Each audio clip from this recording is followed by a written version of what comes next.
The newest Locker Room Workbook is now shipping. Order yours today, and Coach Giggs wants you to be in the next book. Send your comments and testimony to workbook@dailylockerroom.com. Hey there, and welcome to the Locker Room. Coach Giggs here, and today's message, don't get stuck. It'll cost you.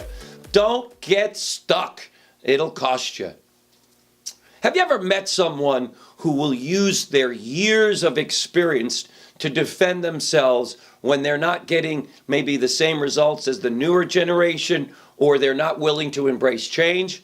Of course you have. In my company, we have converted, as an example, our sales process from a manual flip chart to a laptop, more modern, updated, and fresh. This was 10 years ago. And believe it or not, we still have people holding out and still doing it on paper. Why? Fear. Fear of change. Fear that it won't work. Fear that they won't get it.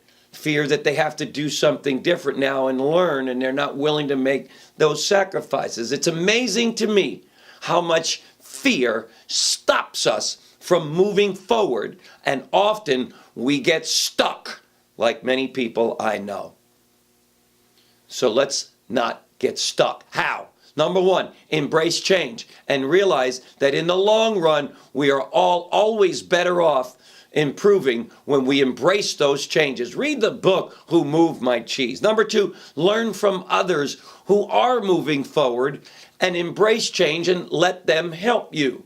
Might not be comfortable because you're used to doing things a certain way, but let's not be one of those people when someone asks us, how are you doing? How many years experience? You say, I got 20 years experience, and then they turn around and say, no, you don't. You got 1 year experience 20 times because you haven't learned anything in a year, in 20 years.